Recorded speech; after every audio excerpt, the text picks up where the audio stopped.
This is Things Police See, First-Hand Accounts, with your host, Steve Gold. Welcome to the podcast that interviews active and retired police officers about their most intense, bizarre, and sometimes humorous moments on the job. It is I, Old Gingerface, here hosting once again and always. Guys, thank you for being here. Thank you for rating and reviewing and listening to the show. I truly appreciate that. I keep getting messages and emails from everybody from around the country, graduation pictures, and people who are inspired by the stories that the men and women that come on here tell, and the way they speak about the job has made them make the decision to become a police officer. So it's probably the best reward I could get. Neck and neck with joining the Patron and supporting me monetarily. But it really does feel good to have people saying that these interviews are causing them to want to get into a very, in my opinion, very noble and ancient profession that is really, really needed. Obviously, people are sinful by nature, let's say. We are fallen. So we need the coppers out there so we can sleep soundly in our beds. So thank you for all the encouragement. I really, really love that. And of course, if you do really love the show and you want to show your support monetarily, you can do that on Patreon. The link is in the show notes. There's a few different levels you can pick. It really is huge. It really is a huge help every month. When that money comes in, it pays for all the bills the show has.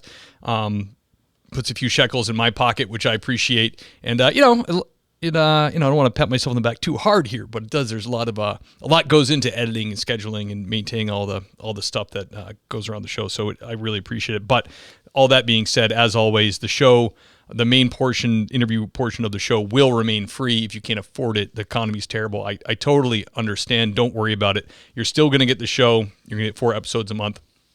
But you will get, if you join, you'll get the 2 extra Cops in the News episodes a month as a member and some other perks. So check it out if you're interested. Otherwise, thank you for being here anyways. I really do appreciate it.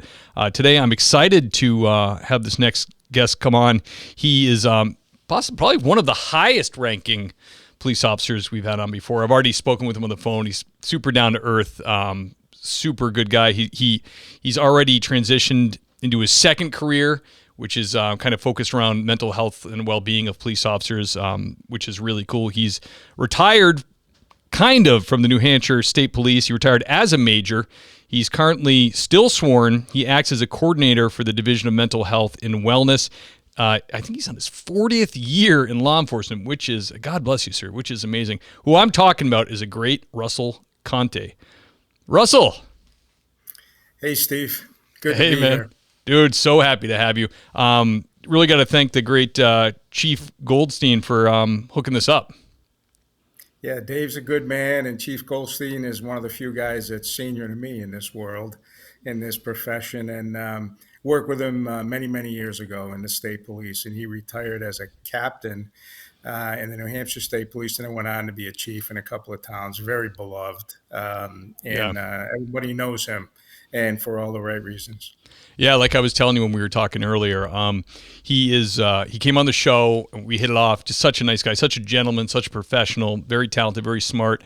And my wife and I will sit around the coffee table in the mornings and we're always talking about the state of Massachusetts and what's going on. And I don't know if people know this, but pretty much most conservative-minded people who live in Mass constantly throw out the threat or think about going to New Hampshire as like this place of freedom and like, man, we could go to New Hampshire.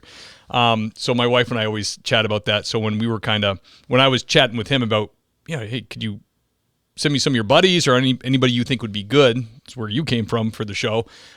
He was like, hey, got openings. Why don't you slide on up here? And my wife is immediately just, Googling salaries up there and land and Zillow. And I'm like, whoa. But it is tempting.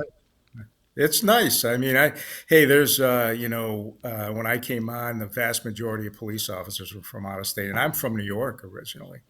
So I get this job right out of college. I got my bachelor's degree, went to State University of New York, and started here. And it was the land of freedom in a lot of ways. I was in disbelief, the open carry for firearms. There was just a million things, and it's now 40 years have passed, and I'm still here, and it's still a wonderful place to live. I have 2 grown sons in their 30s, and raised a family here. My wife's retired. She worked with special needs kids for 25 years. And it is really a wonderful place to live. I'm going to be honest. And I'm from someplace else, so I have a pretty good scale.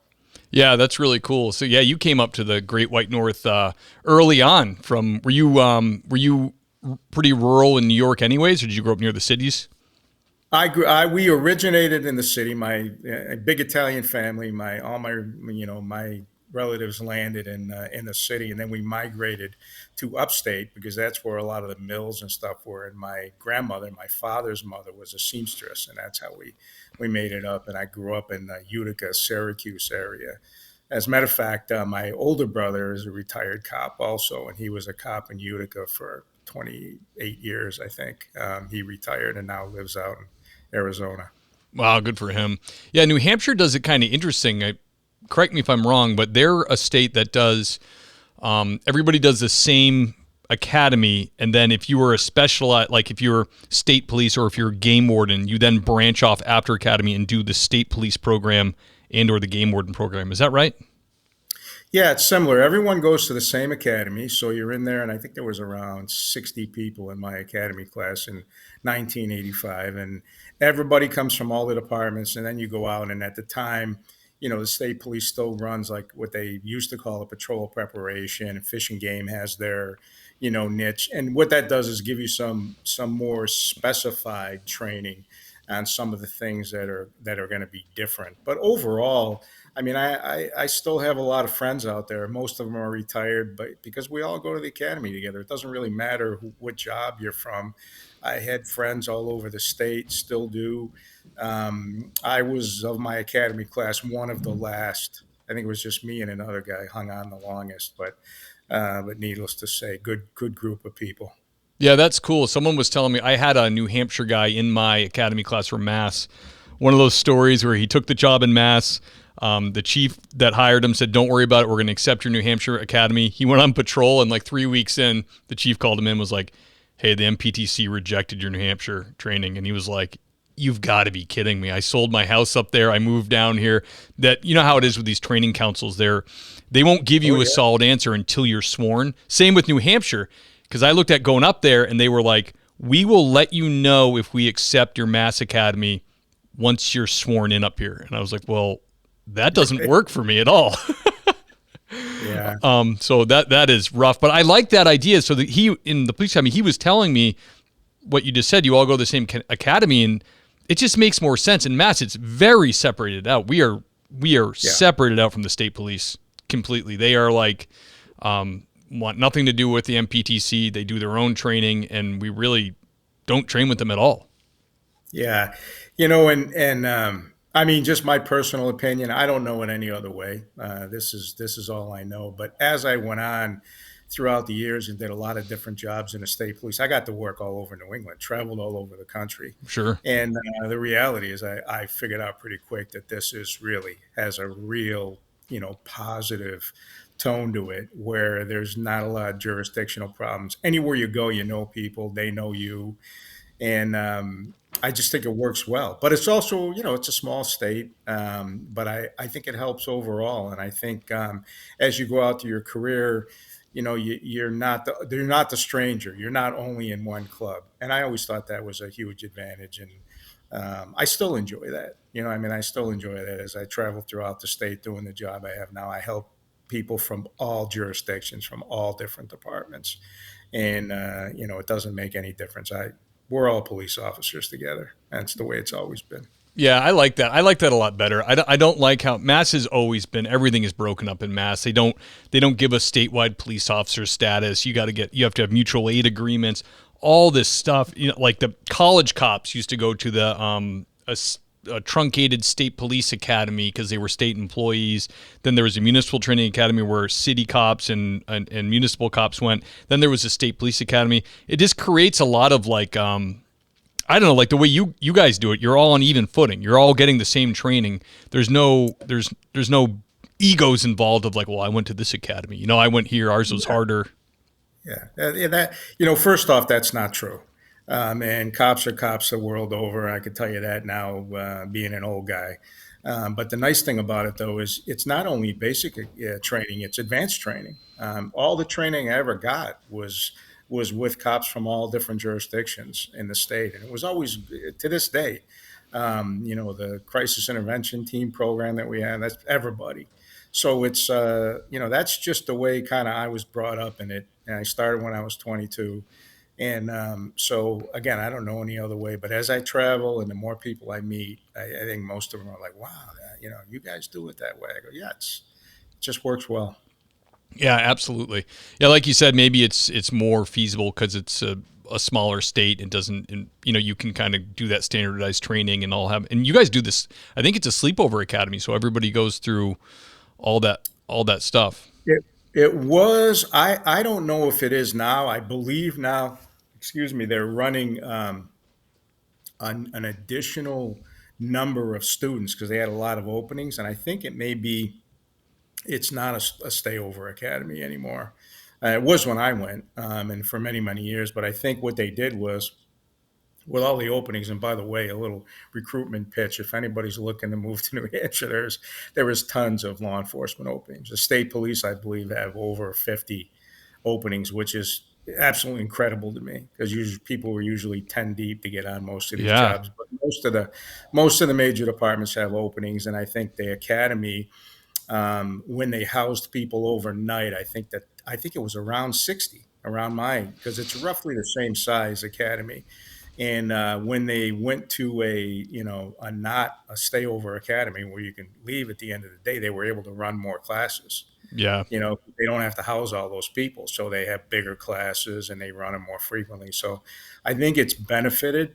And seeing these, I call them kids. They're not kids, but they certainly are younger than me, come through the CIT program. They're just incredibly trained and motivated. The academy, I'll get down there once in a while. John Skip is the director, incredible guy, incredible staff there, and you get a really good jump start. And there's a lot of advanced training that happens there, and then obviously you can go outside. I've been to several training sessions in Mass. I mean, I was lucky enough to go to the National Academy, a lot of the advanced stuff, but yeah, it's a great start here, yeah. and it's you know, it's been a wonderful career for me. I really have nothing negative to say about it. I'm still doing it. I have Yeah, nothing. really. I mean, is there anything more motivating, do you think, as a cop than being around a recruit class? I've only been around a recruit class because I don't teach at an academy, but oh my gosh, when you see how important this stuff is to new cops, it's their whole life because it's like, I gotta make it through this. They are. Yeah. It's just you can't help but be motivated. You're like, man, this is Yeah. great. There's nothing more renewing for any police officer than to go to an academy graduation. I used to tell people all the time, and people that I worked with, you're like, we're gonna attend this grad, even if there wasn't anybody that we had on our department. I mean, it's a renewal that happens a few times a year, and you see these young kids, and it totally pulls you back and reminds you of the reason you did this and how important it is, and that these are genuine, clean, clear-hearted, and clear-headed young men and women that are going to go out and do the job because you finally figured out after a while, oh, I cannot do this forever. Everybody comes through, and it's not until you get towards those latter years of your career that you understand, wow, there's people that come before you don't value it as much, and you understand that that's the cycle. I mean, this career, this profession will never ever stop. It'll go on forever, and there's just going to be new faces, and they're going to be a lot like you are. And regardless of how old you are, when I go, you feel young, and you see Yeah, that, and it does bring a smile to your face, no doubt. absolutely. Yeah, 100%. So a big question is, is the New Hampshire State Police taking laterals from Mass? Would they take a Mass cop? Absolutely. The how it goes with the New Hampshire State Police, and I can speak from a lot of experience. I had a lot of different jobs. Recruitment and stuff was under me when I was the administrative major, the operations major, the investigative commander, and all those titles are wonderful. But what it boils down to is people have to want to come here and do the job. So if you're a police officer anywhere in the country and you are certified, I believe right now the written test is waived, and 9 times out of 10 we're going to accept your certification. And what you'll end up doing is going through what's called a law package at the academy, and then you'll go out through the FTO, an abbreviated FTO process. We have cops from we have cops from all over. That's smart. One of the guys that I work with every day, Seth Gar, he's a trooper first class now. He's a retired NYPD emergency services cop. No kidding. And he took this job, and this guy, as a matter of fact, I think I submitted his name to you when you asked, "Hey, do you know anybody?" Yes. He's a good guy. I work with him every day. Very lucky, and just an incredible guy. And now he's 18, 19 years into this job, and he had a whole nother career, and it happens often. And then the nice thing about it is, although now most everybody's adopted this, the New Hampshire State Police never had a maximum age requirement. So they didn't say, like, once you reach 30, you're too old. We always took people that were if they were physically capable and they had the experience and everything we were looking for, we had no problem hiring people in their 40s. We got a lot of wonderful, troopers that finished a second career or finished out a first career if they were a police officer someplace else. And at one time, I think, I don't know if it's still the case, but I think even the retirement system here was allowing you to buy some of your time, so Wow. that you could apply it to your current, so you wouldn't have to, worry about that. So there's a lot to it. But I think New Hampshire's always been very good at attracting people from other places. And I am from someplace else. The vast majority of people that I have worked with are from other states. At one time, I could tell you the state police was by far made up of out-of-state people. There was the minority were the in-state people that were born and raised here. So it was kind of incredible. But still happening. Like I said, a lot of openings up here, and they're great jobs. And I could talk about, the state police all day, but all these departments are just regardless of the size, they're great cops. They have great leadership, and they're very well supported here. So, yeah, I've noticed myself. I still have my, I forget the name of the sites, but Craigslist or what, not Craigslist, Indeed and all that. I still get emails from them for when I was looking for a job. And I have noticed that the New Hampshire cop pay is competitive now. Like they're not screwing around, because it was for a while. It was like you go to New Hampshire, but you're going to make peanuts. But that's not true anymore. Yeah, even the state police were like, I don't even know if we were in like the top 20. But I will tell you that the state police over the past probably about 3 or 4 years, which was absolutely incredible to me, because they probably have got near 15% in raises. Now, I joke all the time when I talk to young people, and I said, wow, I said, you guys have made more money in raises over the last 3 years than I made in the first 30 years of my career. It was pretty incredible. So there's a lot that is happening, and I think the salaries are now much more in line with some of the higher paid areas. Now, the Northeast always has paid better. If you look down south or out west, and I've worked with cops from all over, they've always paid better in the Northeast. But as Northeast goes, New Hampshire is now getting, to where I always felt it should be. So yeah, that is true. I've seen a few jobs pop up that were, I'm a sergeant now, and I've seen a few sergeant jobs pop up, and they were like, starting pay 80, 85,000. I was like, that's not bad. That's pretty good. And they're not like huge departments. They're just normal, towns looking for, they just want the right people. I think that they're a lot like Mass right now, where if you're hiring sergeants out, you must have a very young police department. They just must need somebody with experience to come in and help the lieutenant and captain, whoever else kind of manage the troops, It's there's a lot. The state police is very young. The vast majority of kids on this job, there's been a lot of turnover. They've probably got less than 10 years on the job. When I came on, I considered, they weren't old, but I considered them old, right? But they were all been around, and it was fairly common back then to have somebody that was at 30 years or near 30 years. Now it's just a different environment. The retirement systems are different. I doubt you're going to have that many people stay that long. Yeah. But it was pretty commonplace, and the retirement system, as it has in a lot of states, is tiered out now. It's a couple of different versions, but yeah, there's a lot to look at. Yeah. Definitely a lot to look at. But there's some very good paying jobs in New Hampshire. Yeah, I've seen that. I mean, yeah, when I was, and I have 18 years in law enforcement. The first 4 was a natural resource officer locally on the Cape, and then the rest of the time was as a police officer. But like, it was really normal for your sergeant to be like salt and pepper. Like, he's like a guy in his 40s, at least. And now you see like kids in their late 20s in the cities are sergeants, and you're like, holy cow, this is crazy. I think Mass anyways has a big problem with, we have and after this I swear guys I'm going to ask him a question about a war story, but we have a big gap. We have like very young people, and then we have a lot of people my age and older, mid 40s, and not a lot in between, and it's kind of a problem. It's kind of like okay, we need, that is the problem. We need middle management guys or first line supervisors to fill those holes. So it's interesting. I don't know. Everything it ebbs and flows, and the pendulum swings, and police work becomes popular again, and it will go on forever. But Russell, let me ask you, as a young trooper in the state of New Hampshire, can you tell us about your first hot call you went on, the first call that really got your blood going? Yeah, sure. I go to the academy. I'm with my FTO, and this was probably literally the first week I was driving around in a cruiser. It was the first few days.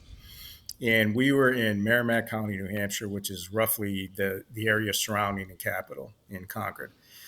And we get a call for Concord High School, and there's somebody with a gun. Now, this is 1985. This is long before school shootings, active shooters. This was just like somebody with a gun at the high school. So we come racing down out of where we were. We were kind of in the northern section of Merrimack County. And we get down to Concord High School. By the way, both my sons went to Concord High School. And every time I went to a school event, I thought about this.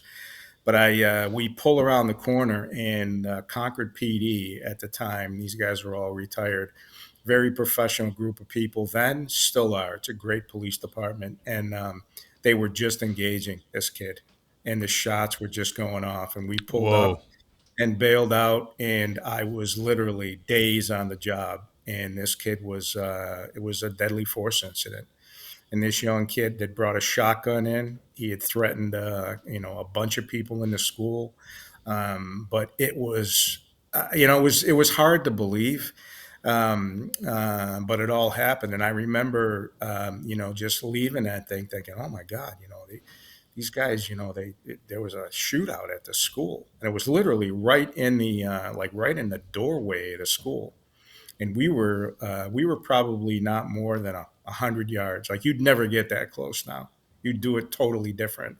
Yeah. And we didn't have any long rifles.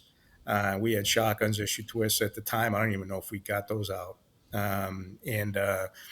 So yeah. And I think now, wow, what a changed world. But that was literally my first few days.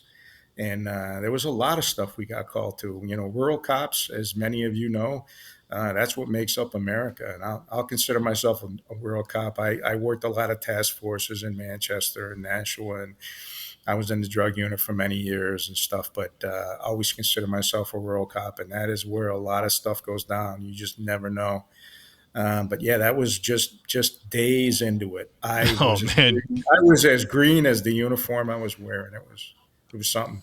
Yeah, I bet you were. I drive by that school. I don't live too far from it. I live a few miles away. I live in Concord, and I still think about that. It's amazing, isn't it? 40 years ago. Yeah, that is crazy. Yeah, it's funny you say that. I drive by when my family and I have to navigate through we have a little regional police departments. We just 2 different towns we police for, and even now I'll just look at like OUI crash, domestic, like crazy, Oh yeah. Section 12, and it's like you can't, and especially an event like that is. Yeah, that's how cops travel. Tell me one cop that doesn't travel around, and your landmarks are way different than everybody else's. Yep. Your landmarks are who had the fatality accident, where you went to a domestic disturbance, where a child was abused. It's just totally different. And that's one of the reasons I do the work that I do now with mental health and wellness, is because I understand those things. And I Yeah. understand how important it is to debrief, because you will remember every one of those instances, and in vivid detail, because they are at points in your life and you're seeing things. And as you know, we're exposed to things that just normal people with normal professions, and that involves a lot. Just they don't see those things, and We see things you ought not see in the yeah, frequency that we see them. you see things you shouldn't, and you chime into everybody's worst 15 minutes, and it's incredible. Yep. Yeah. I always say that, like, I work at a very small place now, and you know how cops are with the egos. It's like every cop who works somewhere feels like, well, this agency next door has got this many guys, and they have this division and this, and then those guys over there feel like, well, this place is a city, and they have 50 cops, and this, but my buddy works for Springfield or Boston, and they have 2,000, and it's like cops are always feeling less than, but Yeah. you will see, like, it doesn't matter where you work, you will go to traumatic calls. It might be less frequent, but you will go to them no matter where you're a cop, because you're going to go to the worst event that happens in that town every time. Whoever's working, whoever will be present will be a cop for the worst events in these people's lives. And sometimes it's almost worse, because I work in a rural area, and when you get the hot call, you're like, whoa, I forgot, I got to go deal with this. You know what I mean? You're doing motor vehicle stops, you're doing this, that, the other thing, some little maybe minor arrests, or interacting with the community, and then you'll get a really hot call, and it's like you get that dump, and you're like, I got to deal with this. I'm the guy. I'm the caretaker of this community. It's almost like if you work at a place that has more frequency of those calls, you kind of get more in a groove of dealing with them. And it's kind of more of a shock to the system when they're just once in a while, I think, in my opinion. You know what I mean? Yeah, nobody gets a pass. I say it all the time. You could work in a department that has two men and a chief, and you could get, be your first 15 minutes on the job, and you can go to some of the worst things, and nobody gets a pass. The timeline never stops. It Right. never stops. So it's true. And that's why all of us have a kinship, and we have to recognize that and understand that. And I help people at all levels, and I am absolutely amazed in the last 7 years of doing the work I do now of just how many calls I get from people that I worked with that are retired and haven't found the peace that they need, and we help them out, and we get them lined up. And it was because they were exposed to the things you just talked about. Yeah. Good people, and great people, but those things will affect you. There's no question. Absolutely. I think about it too, about our about reservists and stuff, who kind of like, he's a builder, he's a teacher, he's whatever. He might go to a horrific fatal accident, and then Monday morning he's he's back at school. You know what I mean? Like that type of thing that just kind of flies under the radar is crazy to me, because the support isn't, you're not there every day, so you're going back to like your normal life, and you've experienced these kind of crazy things. Like we had one recently where we were clearing out our evidence locker, and there was a big knife with blood all over it, and I was talking to my chief. I'm like, what is this from? We're kind of just sorting through things, and he's like, there was that's a call a couple of reserve cops responded to. The guy was following his girlfriend through one of our towns, and got out of the stop sign and started stabbing the side of her car. The reservist showed up. He got back in his car, took the knife, and jammed it up through the bottom of his jaw into the top of his mouth.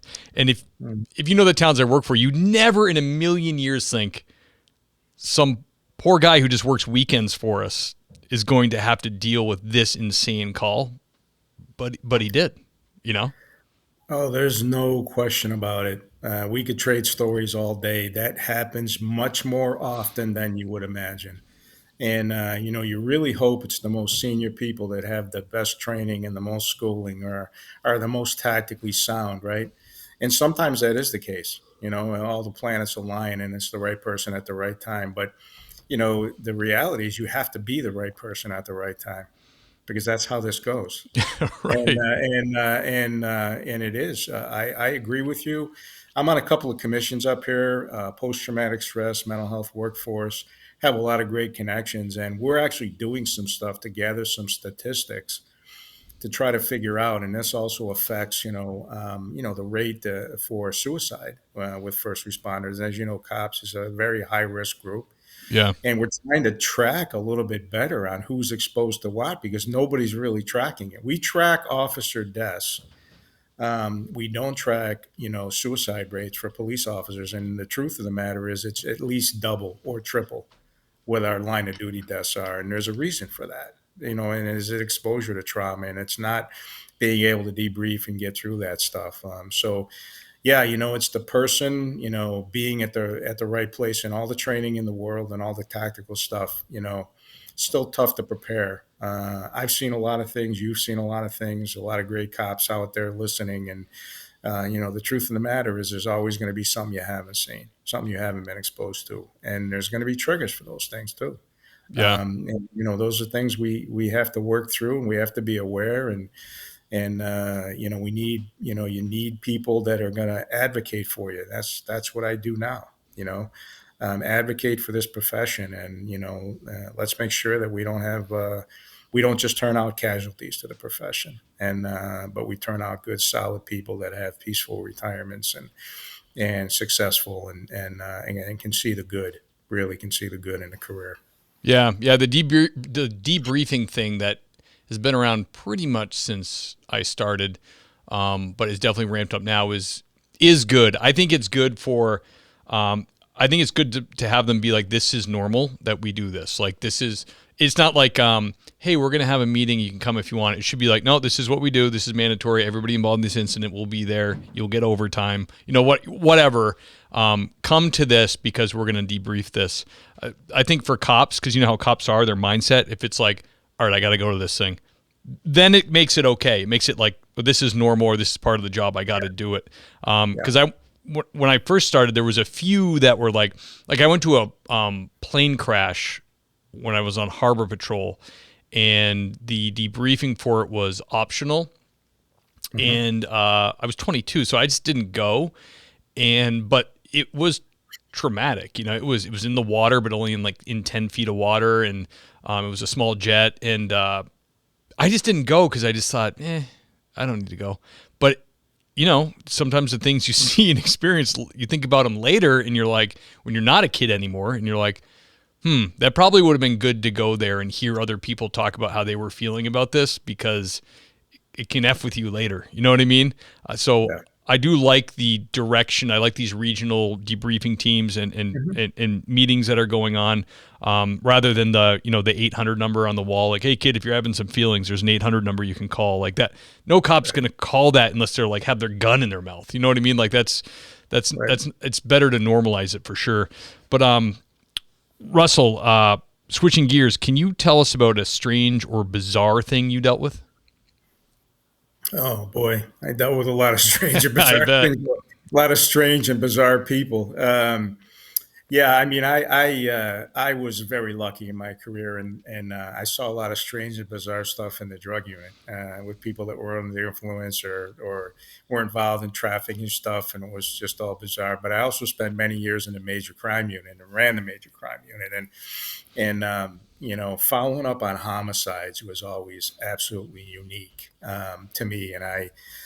Had more than one occasion where I met somebody and it was just kind of like it didn't fit. You develop a suspect, or you develop a pool of suspects, and then you go and find one. And one in particular, you may remember this, but there was a couple of college professors that were murdered out of Dartmouth.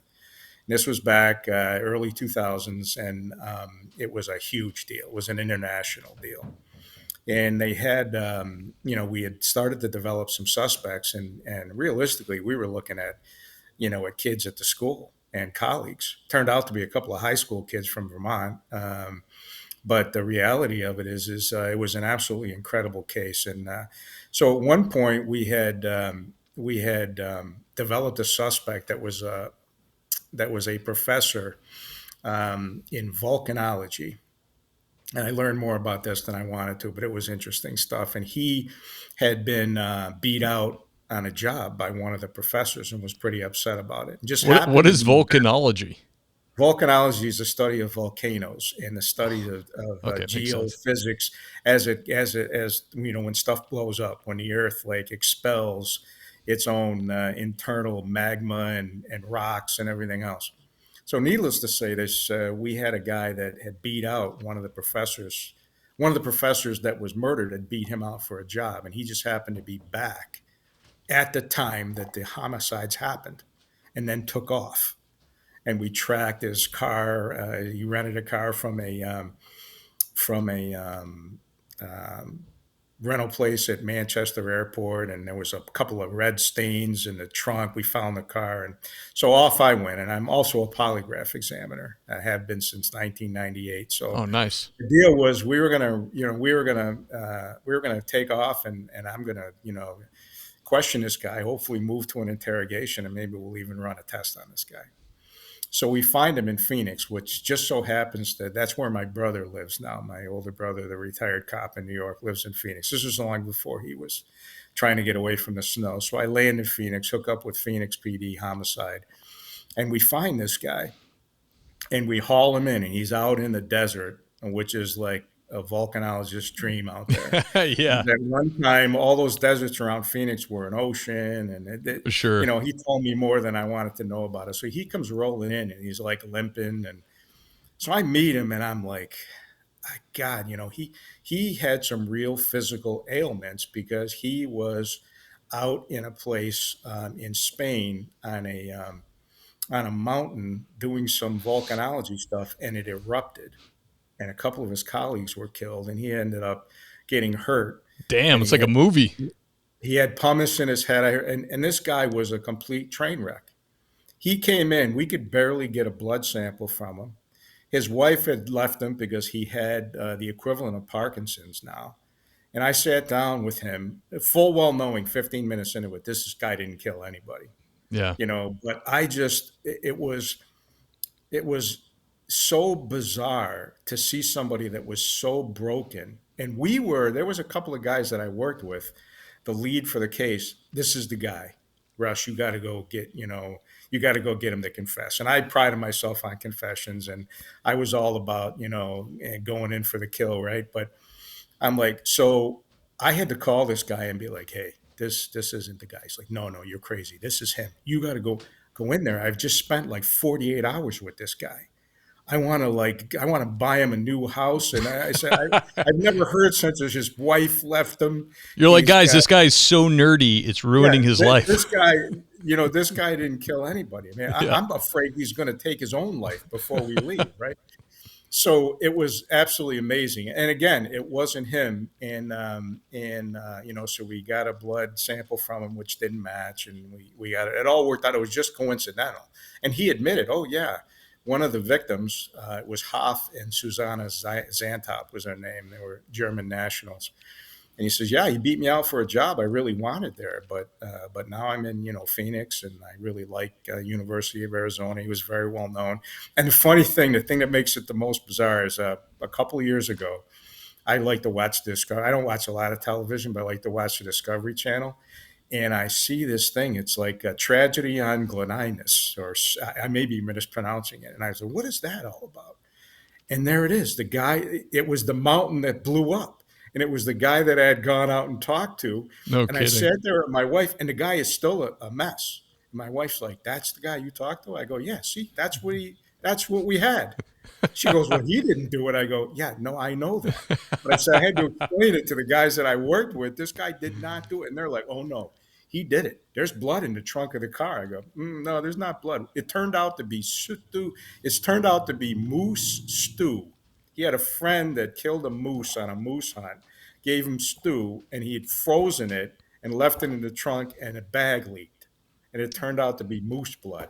That's It's an funny. incredible story. Like that's a New Hampshire twist to everything else, right? Yeah. So there you have. There wasn't. I had a lot of bizarre stuff, but that one just sticks in my mind because of the story behind it, and also that, one thing's for sure with cops, there's always a human factor. Don't ever forget the human Yeah. factor, and don't ever forget that if you're investigating anything. I used to say this to the people I worked with, and later, as I supervised the bureau, right? Until you find out those things about people, you'll never solve a crime. You got to find out what makes people really tick, and Yeah. then you'll start to get your answers. But yeah, it was pretty bizarre. That's funny. Wow. So what was the I'm not familiar with that murder. Why would these high school kids kill So professors? these two kids, Robert Tulloch and James Parker. As a matter of fact, I think one of them was trying to get out. This is 20. It's got to be 27 years ago, 26 years ago. So they were two high school kids from just over the border in Vermont, and they were smarter than everybody else. Had problems. Both came from decent families, and they were going to. They had a plan. They were going to go and they were going to get into somebody's house and steal their credit cards and kill them, and then they were going to go to Australia and like swim with white sharks. It was the typical. They were 15 and 16 years old. They were charged as Wow. adults. They were just kids. So we thought it was probably students. We didn't know high school students. And what they end up doing is they target this house. It was a beautiful house in a community outside of Hanover called Etna. And it was an absolutely beautiful place. And the thing was, they go there, and he was Hoff. Susanna was the German. She was the German department head, and he was the Earth Sciences head. They were brilliant people, and it just so happened that these kids, their ruse was, we're going to tell people that we're doing a environmental thing. So they knock on the door and they talk to him, and he literally lets them right in the house. Not only does he let them in the house, he actually helps them. I'm going to help you. I'm going to hook you up with a couple of people. And there was a signal they had worked out, and they just brutally murdered this man and his wife in his own house, a couple of kids, and then took off. And they got nothing. They stole his wallet, and Wow. took us from start to finish. I was the first one on the scene. I'll never forget that scene either. And it was probably about 3 weeks. And they got caught in a place called Muncie, Indiana, by a Newcastle, Indiana county deputy sheriff that everybody used to make fun of. He was a midnight guy, and he used to look at all the wanted posters every night. This is a great story for young I cops. love it.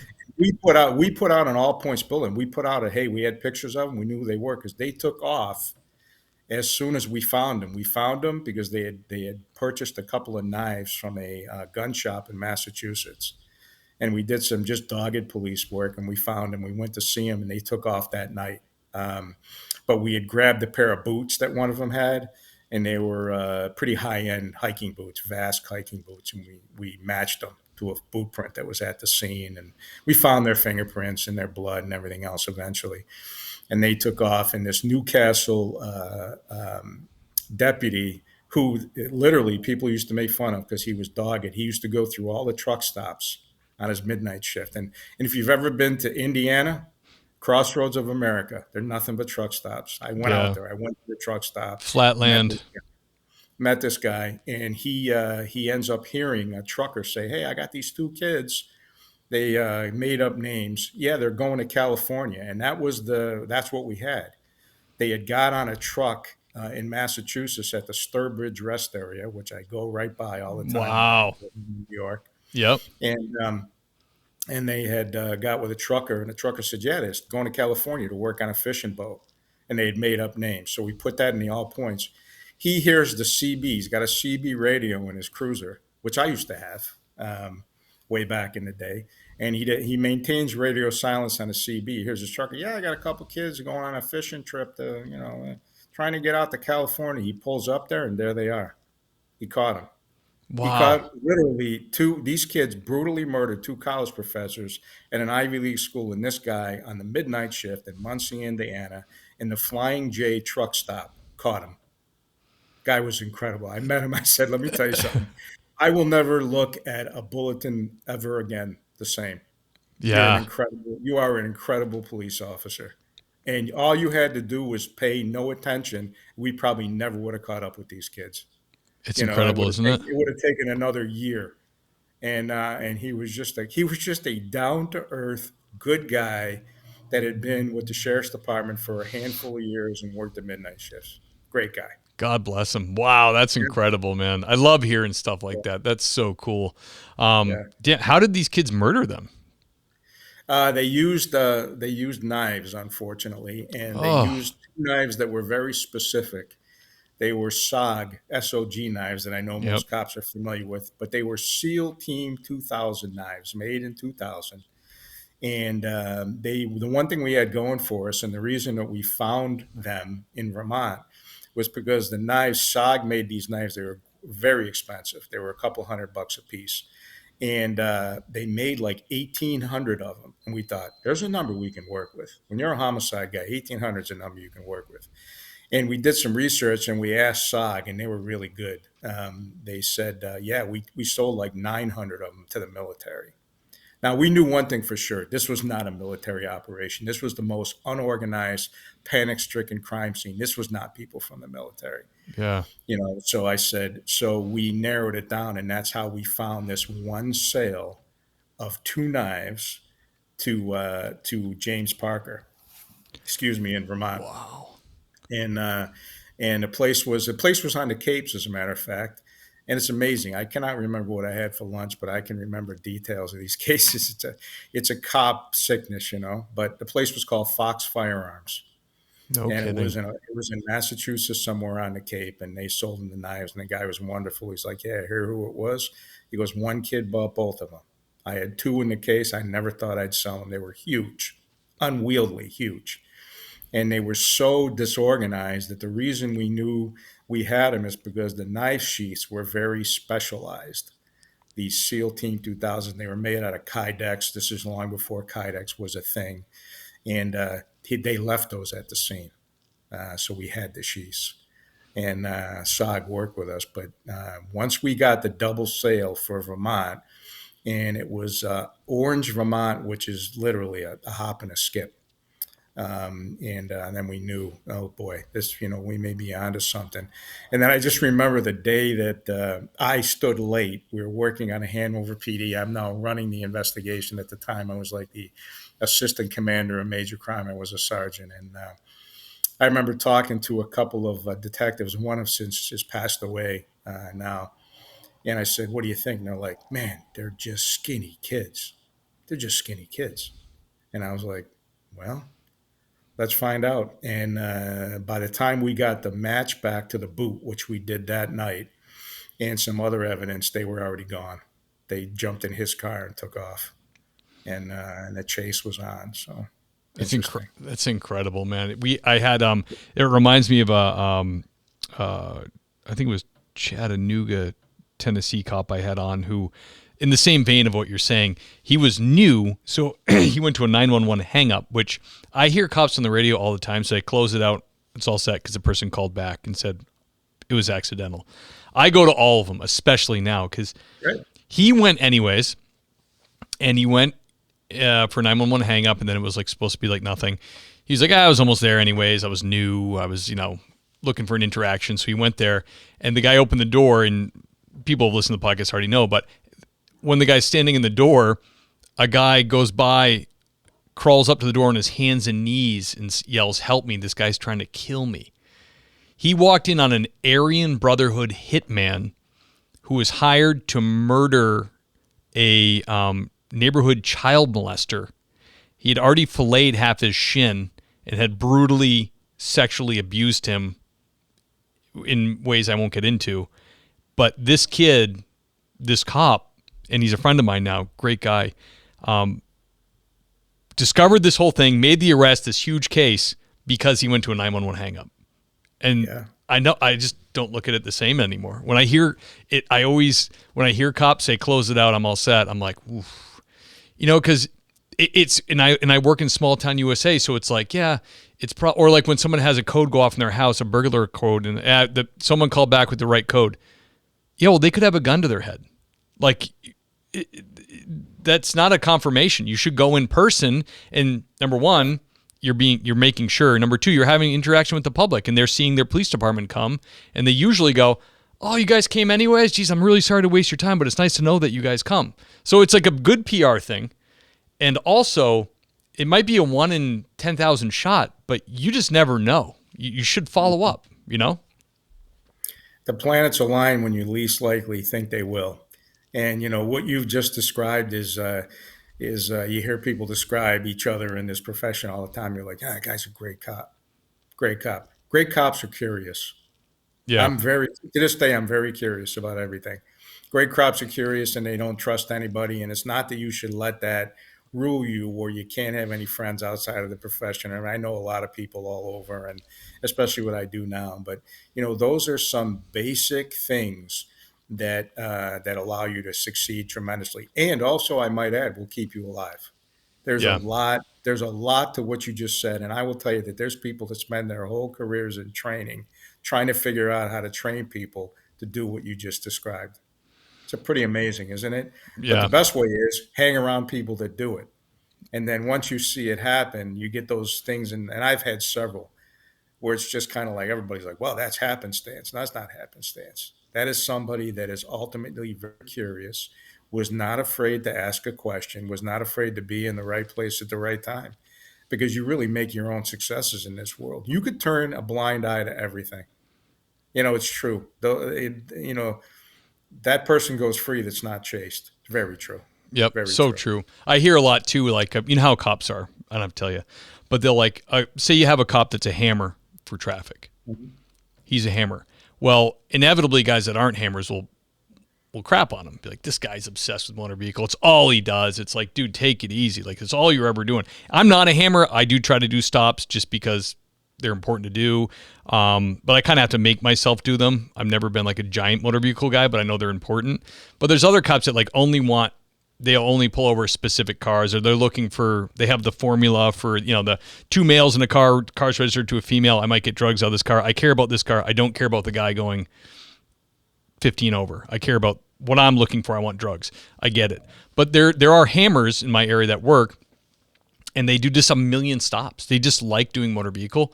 Well, these guys inevitably run across murder warrants. They run across large amounts of drugs. They just stumble into it, even if they're just towing a car that's got a revoked reg, and then they do an inventory search, and boom, there's a kilo of coke. Like, yeah, and then the cops will come in and go, yeah, but he doesn't know what he's doing. He's not a drug cop. He just got that because he did an inventory search. It's like, brother, he got it because he likes motor vehicle, and he's a worker. Like, he's coming across these things because he's out there working, doing the niche he likes in law enforcement. Like, I never really understood pissing all over a guy because he really liked doing something. It's like, other things come of that. Like, you never know what you're going to come across, So true.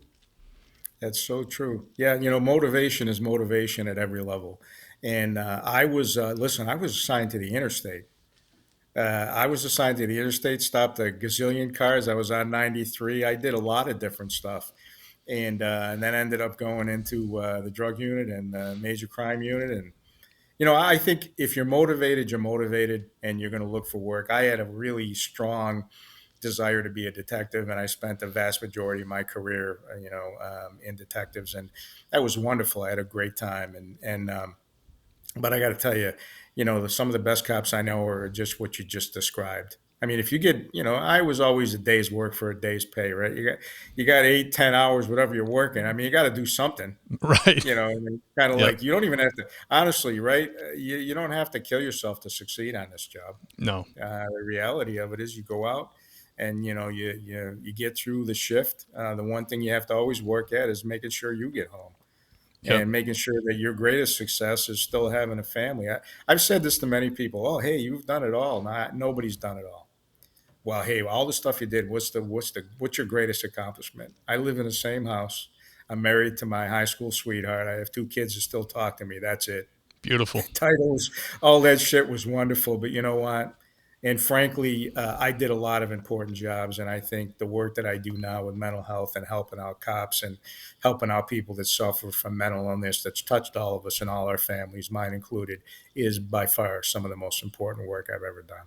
So, Yeah, I can imagine. You're the man to do it too, because you can relate. You've done the job. You know what I mean? Like, I know for me, for a copper like me, if someone's going to approach you and help you, it's like it helps to have that person be, wise in the job. Like, you know what I mean? It's a little bit different than being approached by somebody who's yeah, 27 yeah. that got the certification. I want to hear from a guy that lived a life and Well, kind. the other thing is this, and Steve, you also have to be a little unafraid and a little bold because you're helping people that sometimes may be working for somebody that doesn't totally believe they need the help or sees it a little bit different. And you gotta be like, okay, I do know what I'm talking about. I have been around, and I'm not afraid. I've done very well on the job, and I'm sure that. The experiences that I gained were for a reason, and it's a way to put those to use. And when somebody needs help, when you got a cop that's in crisis, you gotta remember that is the most important thing you got going on right now, and you have to do it right now. It Yeah, just can't wait till tomorrow. You got to do something about it right now. yeah. Amen to that. Absolutely, brother. Um, Russell, can you tell us about your most intense or terrifying call you went on? Oh boy, yeah, I had some I had some terrorizing calls. I mean, I was in the drug unit, went through a lot of doors, worked undercover with people that were waving, bad guys waving guns around. I think I was too young to be afraid. I was kind of charged by it. I think back now and I'm like, oh my God, am I lucky? Am I lucky?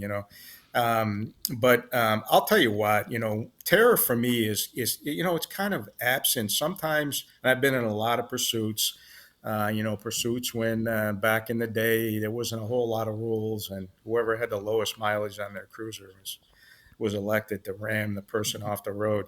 But the truth of the matter is terror for me. I mean, I've seen a lot of kid homicides and a lot of terrible things, and I think about that, and I've got confessions from parents that have killed their own kids. And at the time, Crazy. it was like, yeah, good job, Russ. Hey, and it was good. It was good to see those people get the time, and one guy in particular, I ran into a retiree, another retired major, just a couple weeks ago.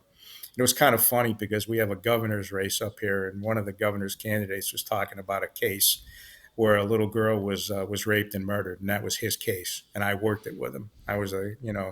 And we ended up chasing a guy again out to Arizona. I have no idea why they make it out there, but and taking a guy back based on DNA evidence. And it was the first time we had used DNA evidence that we gained surreptitiously. We gained it from a straw from a drink Wow. and some cigarette butts and put it on him. And I remember as fate may have it, a couple of days later, I'm up in the Lakes region, which is beautiful. I love going up there with my wife and run into this guy. And he was a sergeant at the time, great guy. And he's wonderful career. He's a college professor. He was the sheriff in Belknap County at one time, just an incredible guy, great cop. I said, hey man, did you see and he goes, yeah, I did. I said, and we started talking, and the guy that killed that little girl, raped and killed that little girl, ended up dying in prison. He was murdered in prison about 3 years ago. And I mean, I hate to have to admit I lost no sleep over that. Sure. But we thought me and this guy talked about it, and I said, "Man, remember when we got that guy?" And he said, "Yeah." And I just remember like I knew this guy did it, and we were pretty sure, and we had to like come in. And I think about that and raising my own kids. I was probably tremendously overprotective with my boys. As a matter of fact, I know I was, and I'm sure if I'm lucky enough to have grandchildren, I'll be the same way with them.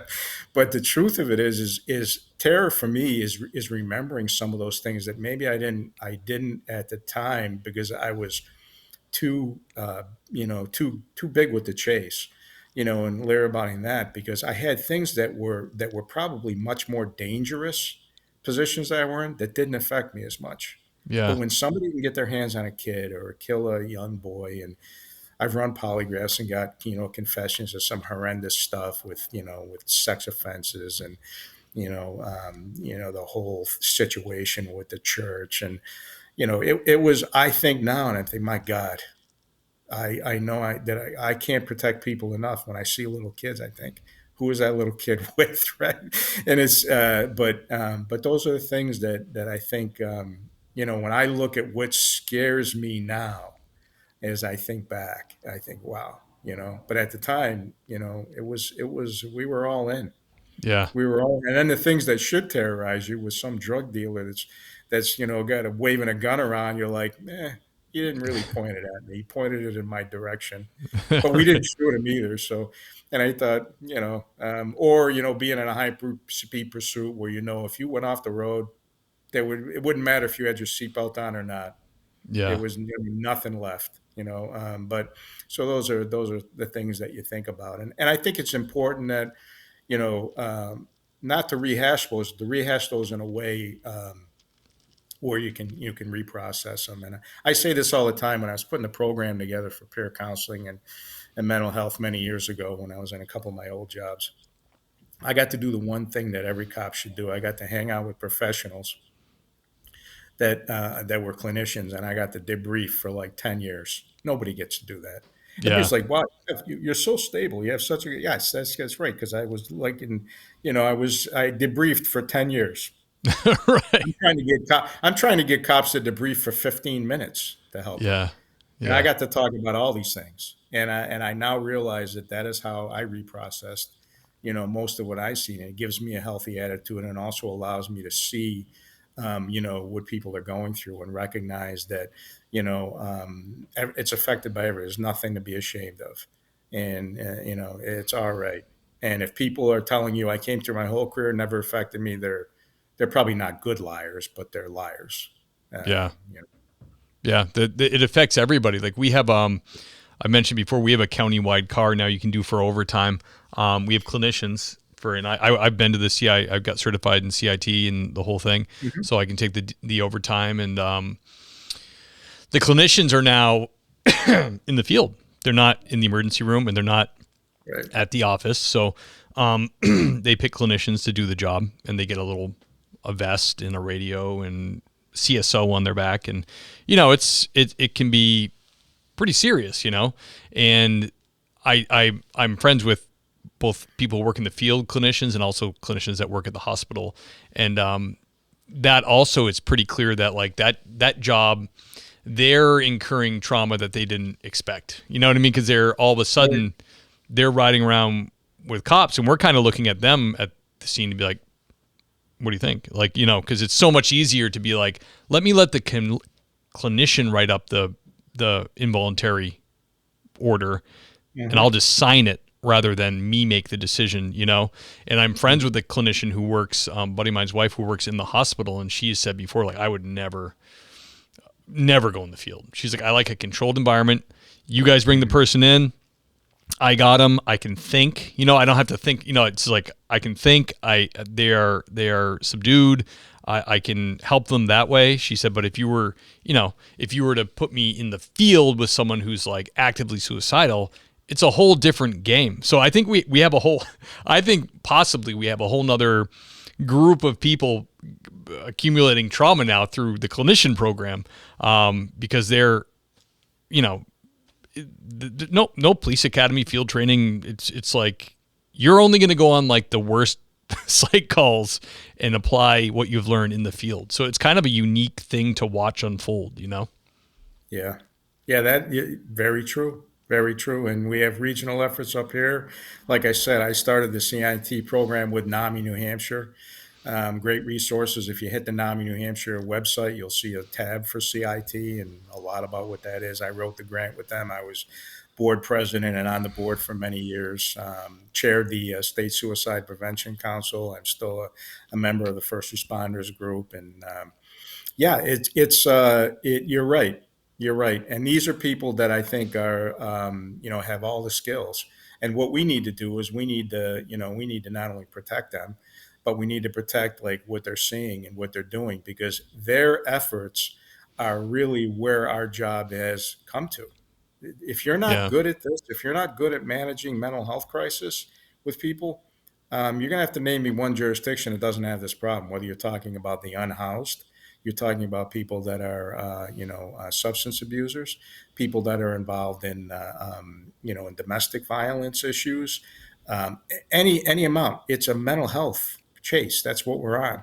Yeah. And these people are going to be the ones that are going to lead us to be successful. I'm on a great group in Merrimack County with Riverbend and some other people where we have kind of a crisis management team that kind of I kind of begged my way into, and what great people. And this particular conversation, the conversation we just had, comes up, and it's important. It's important that we work together, but it's also important that we recognize we are exposing these people to things that they never would have seen. Even though they see a whole lot, they see a whole lot that they don't share with you. And before, they didn't get any help from us at all. There was no protections. Yeah. So it's kind of an interesting. It's amazing to me how the two professions are actually very similar. Yeah. Very similar. It's funny you say that because I see working with these people, I see over the months of them getting comfortable, their mindset, they start thinking like cops. Right. The clinicians, they start adopting and like learning from who they're riding with, and they kind of yeah. They don't even have to do that. I mean, I've been at meetings, not to interrupt, I've been at meetings where I'd be like, you guys sound like a bunch of cops. Yeah. And you're like, is that how you guys? Yep. That's what we sound like.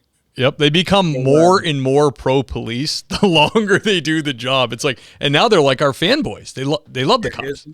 Isn't that a turnaround? Because at one time you wouldn't have found a social worker anywhere in the free world that would have said a cop does a good job. Yep.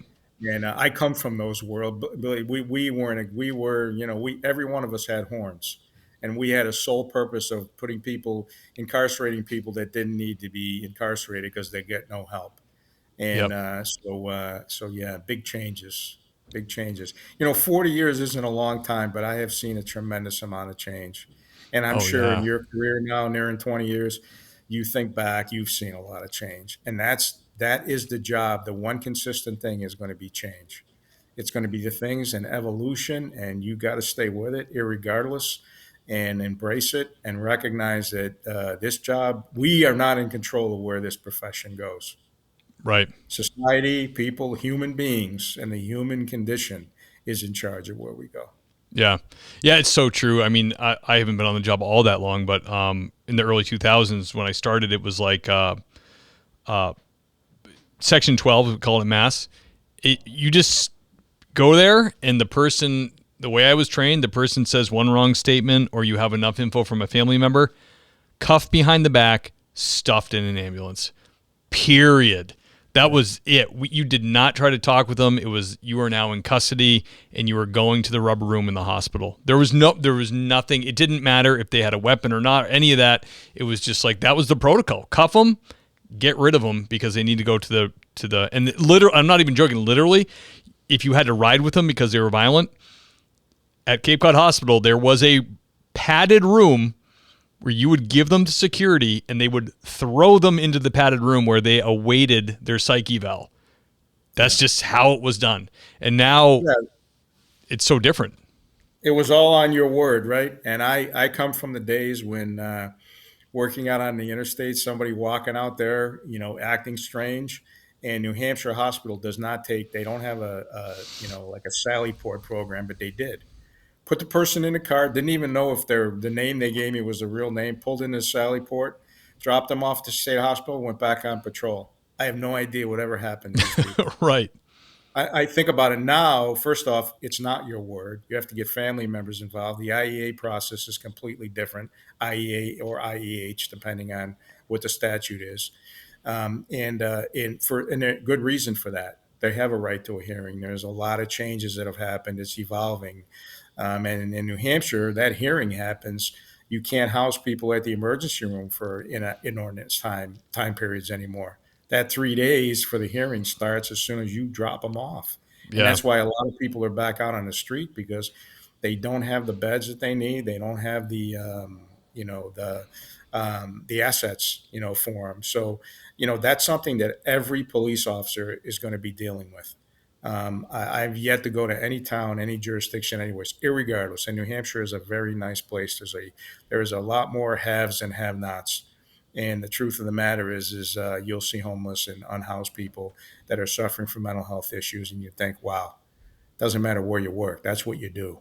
And a lot of these calls you get for suspicious persons and shoplifting and all these other things, when you get there, you figure out really quick what it really is. And that's why the CIT program up here has been ultimately tremendously successful. It's been going on for about 5 years, and we've trained 1,000, over 1,000 first responders. The lion's share of those are police officers. So hopefully helping it along and, connecting services with community mental health and NAMI, and trying to keep people out of those emergency rooms and keep people from getting incarcerated when they really need to recover from mental health issues. Yeah, absolutely. And we have members of our public ask all the time, well, what do you think, or how do you like it?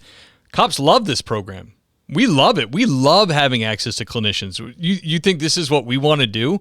We want to try to right. Figure out, they are sending us to CIT training now, but it's like, we don't want this put on us trying to figure out some of these complex mental issues, you know what I mean? But the public looks at you, and on the flip side, I've had families call me and be like, he needs to be institutionalized. We need him. They know the terms. We need you to Section 12 them, and I always tell them, I'm like, you might deal with somebody that's just like, he's just depressed and he's cognizant. He's sound mind. He's not making threats to hurt himself. Like, he's just, he quit his job and is living with his mom, and they think that's enough or whatever. And it's like, listen, taking somebody's rights away, and putting them in the hospitals, that's a really big deal. That's very carefully watched in this country.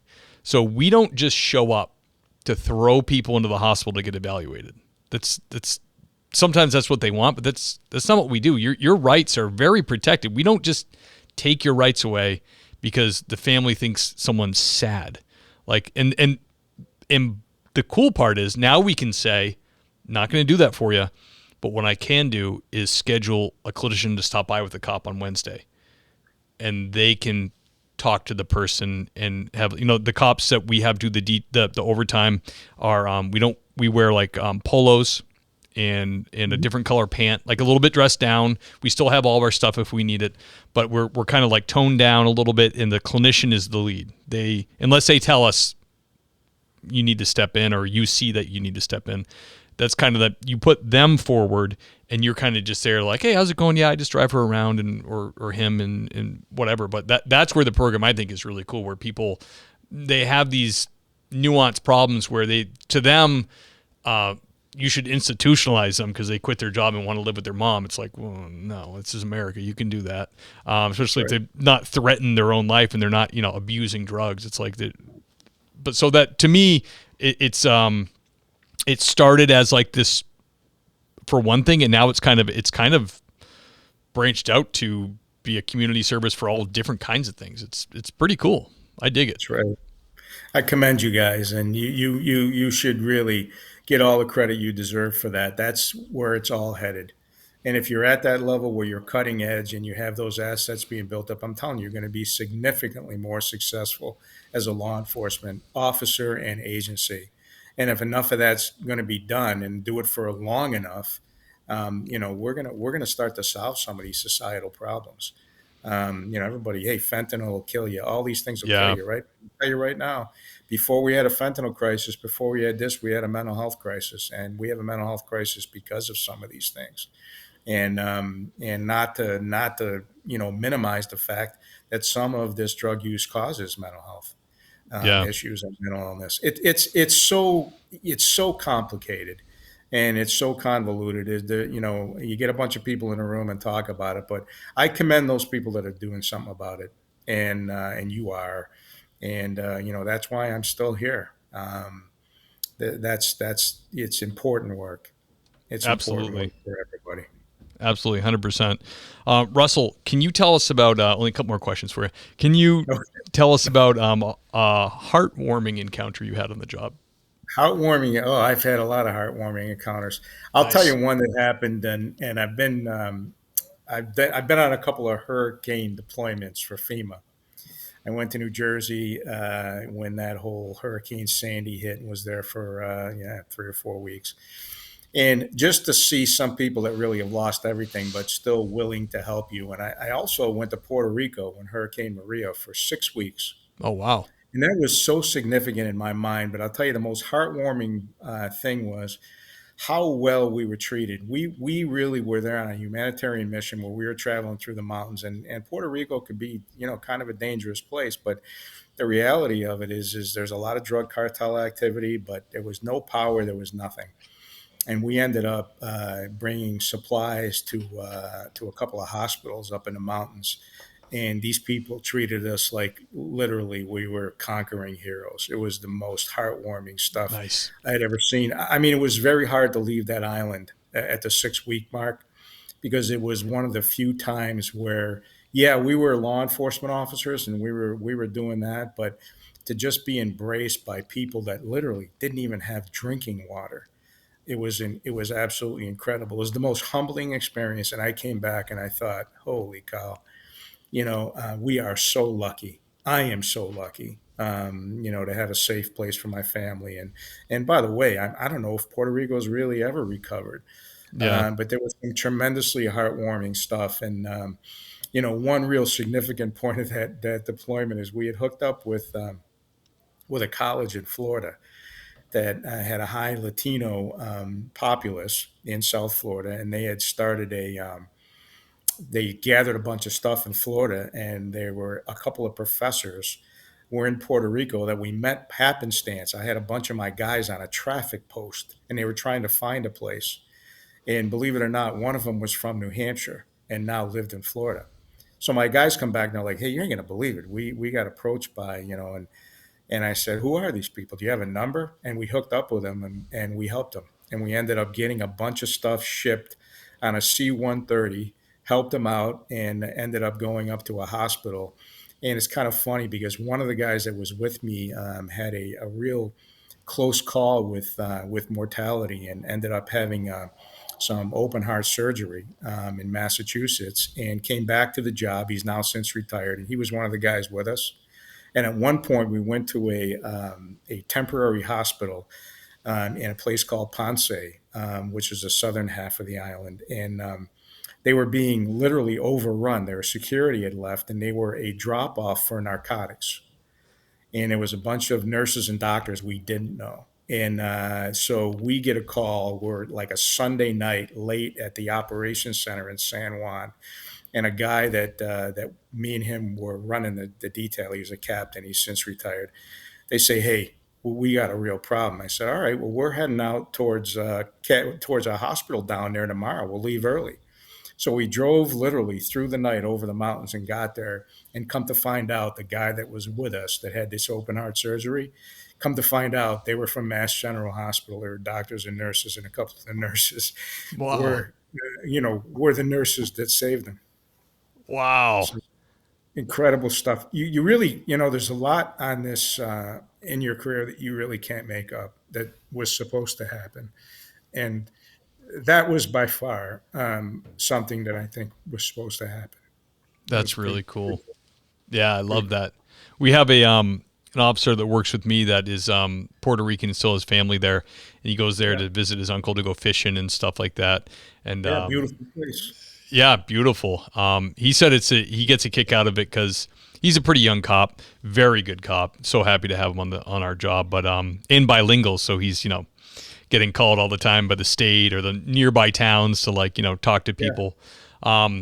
But he said it's funny over there, like the cops. He's like they just drive around with their blue lights on all the all the time, time, all the time. and then if they want you to pull Tell you over, they why? like honk and they like wave. Did he tell you why? Did he tell you why? He said he thought it's just to have a presence so people see the cops where the cops are. I'm going to tell you where they told us. So we end up going to a place called, I'm trying to think. It was Guanabo was the duty station. So we hook up with Puerto Rican, the Puerto Rico PD, which is the state police. Yep. We had hooked in with them. There's a guy that was a colonel that they end up bringing back that I end up developing a relationship with, and I got to know a lot of their staff members and everything. So, anyways, we go there. So that's the first question we ask. I go, why do you guys drive around with your blue lights on all the time? He goes, well, do you have blue lights? I said, well, we have some rented vehicles. Yeah, we brought blue lights. He goes, make sure you put them and make sure you have them on all the time. I said, okay, is that like to get around traffic because there's no traffic lights? He goes, no, no, no, no. That's not why we do this. He goes, especially if you're in an unmarked car, he goes, because then the bad guys know that you're the cops. He goes, if you don't have blue lights flashing, he goes, they may try to hijack you and grab your car. Wow. I said, okay, well, that's a very good reason. But so that goes with everybody. He goes, oh, yeah, the patrol cars. He goes, this way they could see him coming. Everybody knows what the rules are. And the funny thing is, we had a couple of places that we were using. We had 20, well, I had 20 troopers with me.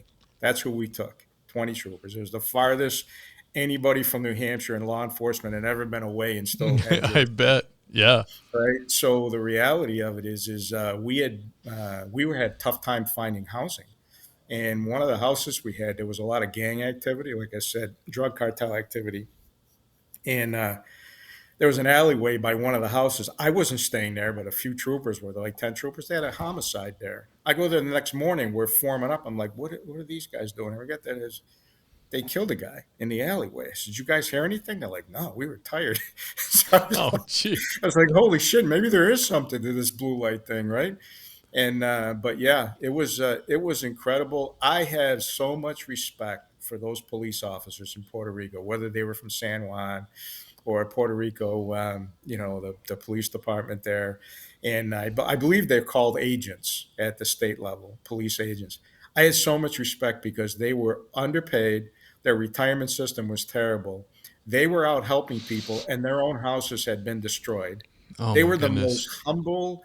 They were some of the best people I had ever met, and they treated us like royalty. And we were like, you know something, you guys got it all wrong. We're going to help you out. So what we ended up doing is we got hooked in with the military. So we were lucky. So we were eating. There was no refrigeration. So you're eating MREs and stuff. So ended up helping out some of the cops from Puerto Rico PD and Oh, good. it was. I tell you, that was a hard thing to leave that island. When we finally wrapped up and shipped out, it was hard. We were all emotional because there was just so much more to do. Yeah. But I commend that young man. But I will tell you, there's some wonderful people.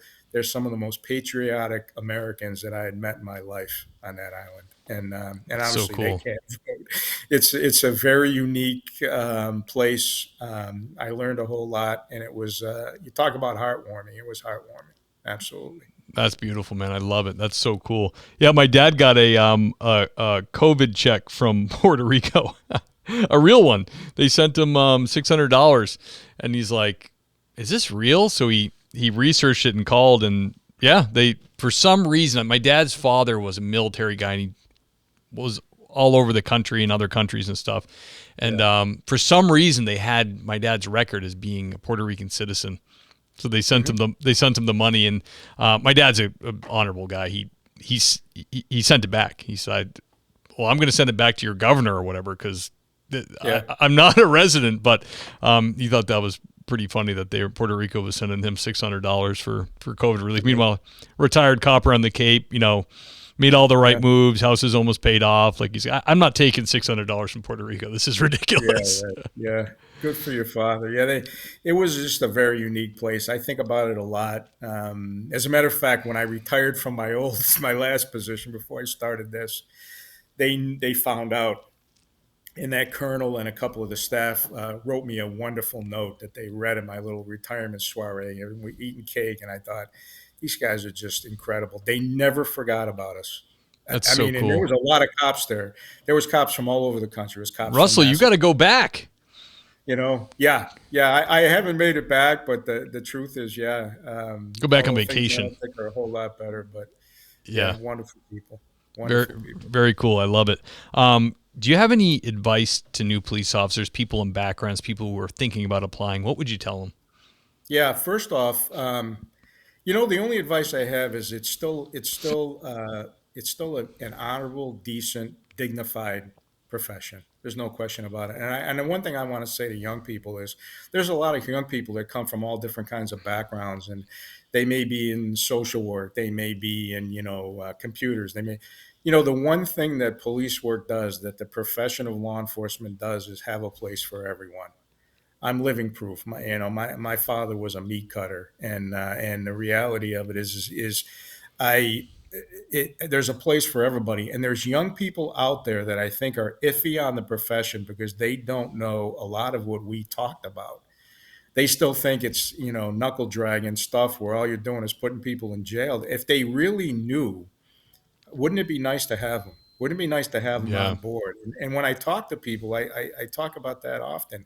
So the advice I have for people that are looking at it is, hey, listen, give it a shot, and know that it's way different now, and that what you have, everything that you're doing, your social media presence, your ability to talk to anybody, your ability to understand, all about, understand about mental health challenges and about addiction challenges and some of the other things. That is really what's going to make this profession survive.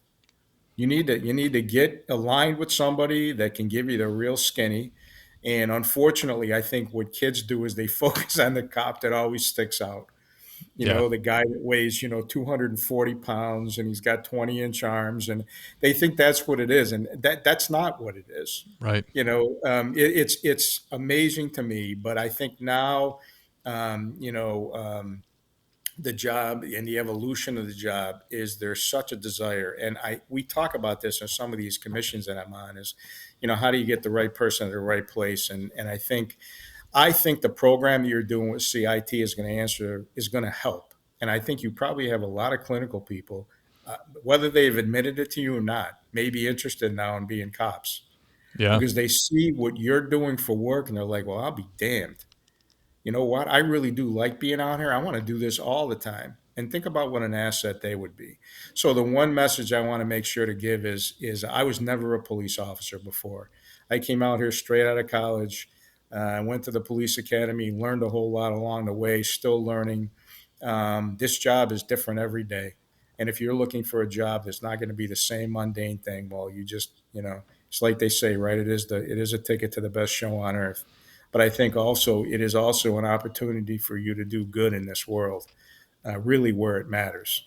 And it's not about arresting everybody. It's not about incarcerating. There is people that need to be arrested and need to be incarcerated, but there is a whole lot more that just need your compassion and your professionalism, and they need to know that you really do stand for protecting them, but in a way that they never perceived before. And I think that's important. And also know that there's also help for you. If you think this job is overwhelming, you're right, it can be, but there is help for you, and we are taking better care of ourselves than we ever have. And know that you can have a successful career, and hopefully, when you're all done and you're an old guy, you can have a few laughs with somebody a lot younger than you, but certainly focused in on what's right, and know that you did a good thing with your life. I love it. Words of wisdom, man. So good. One more question for you before we end the interview. Cop out there struggling, not sure, not knowing, not sure on what to do. What would be the first step that you should take if you're really struggling, need to talk to somebody? What would you tell them? So hopefully there's peer services, and a lot of the agencies are regional peer services. And here's how it goes. Peer services are confidential. I testified to create a state law, as did Dave Goldstein, Chief Goldstein. There are services out there that you could go to. Here's the one thing: you got to do something about it. And there's people waiting to help you, but we're not clairvoyant. We can't find every one of you. You can go to a supervisor. Right now, the state police in New Hampshire has got we're pretty well established. So it gives us the ability to, even if your supervisor gets wind of it, he's probably going to call the peer people, call me and call Seth and some of the other people, and we'll go to you and we'll get you help. Here's what you need to know. You need to know that it's all right. This is like nothing else. I've had both my knees fixed. I've had a lot of things fixed, and went out and got the card and everything else. It's the same thing. Psychological injury, physical injury is all the same thing. It's a way different world. There's nothing to be ashamed of. And I'm going to tell you, I started out by saying this. I'll end by saying it. There's nobody gets a pass. You got to ask for help. And frankly, you could put my contact information in there and you guys could call me, because I haven't turned a first responder away ever. And I do this for work now, and I help people every day. I've been on the phone all weekend, and it is some of the most rewarding stuff I've done. So just ask, get help. There's programs, there's people. You will come through this better. You will have a better understanding, and you will come through it. You will be a much better cop, having come through it and recovered from it. You'll understand a lot of things clearly that you didn't before. Excellent. Russell, absolute honor to have you on the show, brother. Thank you so much for coming on. Honored to be here, Steve. Keep doing what you're doing.